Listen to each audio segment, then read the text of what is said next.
नमस्कार, प्रणाम। स्वागत है आप सबको हमारे इस चैनल में। दोस्तों, आज की कहानी है खूबसूरत नौकरानी को देखकर पुलिस का मन हुआ खराब।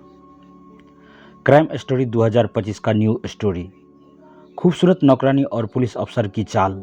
गुड़गांव की एक पास सोसाइटी में एक high profile businessman Rohit Mehra की हत्या हो जाती है। पुलिस जब मौके पर पहुंचती है तो घर में केवल एक ही चश्मदीद गवाह होता है, एक खूबसूरत नौकरानी। साक्षी देखने में मासूम, लेकिन उसकी आंखों में कुछ ऐसा था जिसने इंस्पेक्टर राजीव को सोचने पर मजबूर कर दिया। रात के लगभग 2 बजे थे जब पुलिस को रोहित मेहरा के बंगले से हत्या की सूचना मिली। इंस्पेक्टर राजीव अपनी टीम के साथ तुरंत घटना स्थल पर पहुंचे।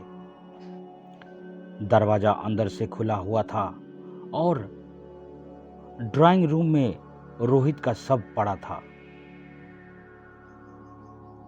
चारों तरफ खून फैला हुआ था और हत्या का तरीका काफी बेरहमी से किया गया था। घर के अंदर सिर्फ एक ही शख्स मौजूद था, साक्षी, जो रोहित मेहरा की नौकरानी थी। उसकी आंखों में डर साफ झलक रहा था, हाथ कांप रहे थे और होठ सूख चुके थे। पुलिस ने तुरंत उससे पूछताछ शुरू की। तुम यहां अकेली क्या कर रही थी? इंस्पेक्टर राजीव ने सख्त लहजे में पूछा। सर मैं किचन में थी जब मैंने चीखने की आवाज सुनी। भागकर आई तो साहब जमीन पर गिरे थे, खून से लथपथ। साक्षी ने कांपती आवाज में कहा। इंस्पेक्टर राजीव ने उसकी आंखों में देखा। कुछ तो था जो उसे अजीब लग रहा था। पुलिस ने घर की तलाशी ली तो कोई जबरदस्ती घुसने के निशान नहीं मिले। मतलब हत्यारा पहले से ही घर के अंदर था या फिर उसे आसानी से अंदर आने दिया गया था। एक कोने में टूटी हुई शराब की बोतल मिली, जिससे संकेत मिलता था कि हत्या से पहले कुछ हाथापाई हुई थी। लेकिन सबसे चौंकाने वाली बात थी कि पूरे घर में किसी और के पैरों के निशान नहीं थे सिवाय रोहित और साक्षी के। क्या साक्षी सच बोल रही थी या फिर यह कहानी में कुछ छिपा रही है? इंस्पेक्टर राजीव ने खुद से सोचा।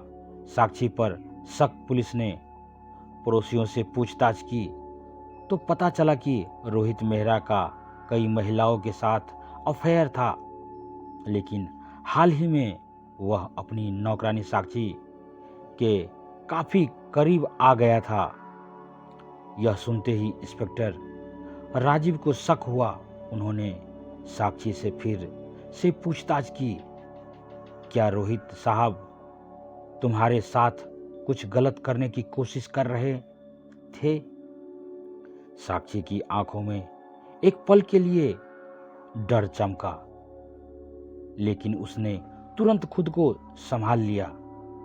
नहीं सर साहब, बहुत अच्छे थे, लेकिन झूठ ज्यादा देर तक नहीं टिक सकता। पुलिस को साक्षी के कमरे से एक जली हुई चिट्ठी मिली, जिसमें लिखा था, अगर तुमने मेरा कहा नहीं माना तो मैं तुम्हें बर्बाद कर दूंगा।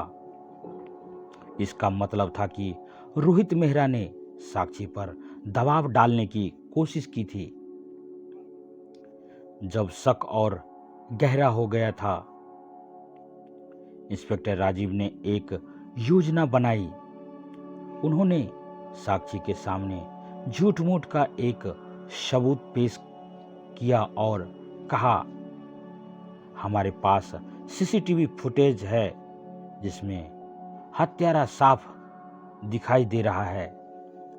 अगर तुमने कुछ किया है तो सच बोल दो, वरना जेल में तुम्हें कोई बचा नहीं पाएगा।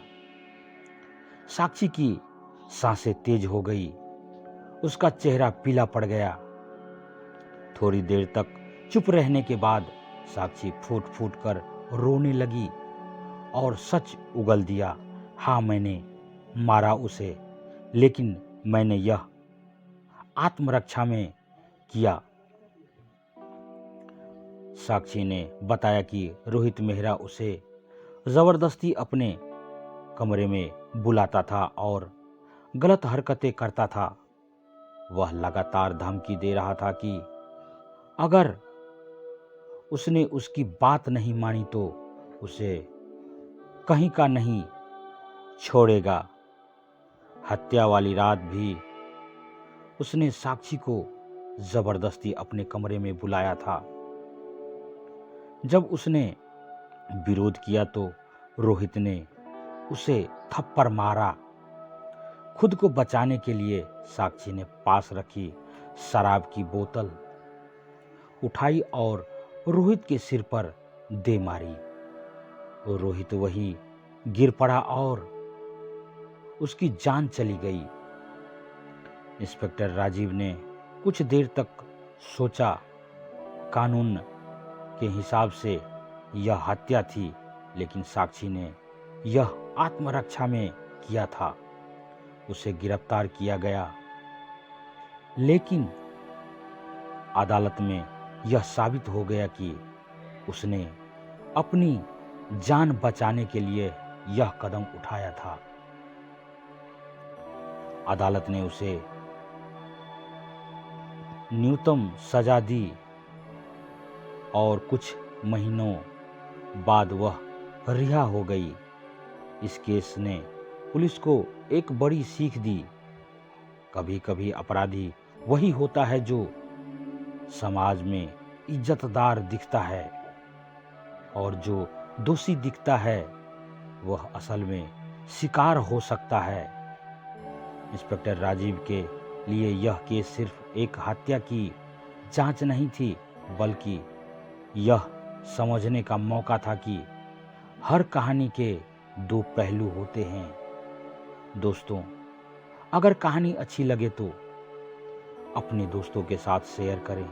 चैनल पर नए हैं तो चैनल को सब्सक्राइब करें, लाइक करें, कमेंट में अपनी राय जरूर दें। धन्यवाद। आपका दिन शुभ हो।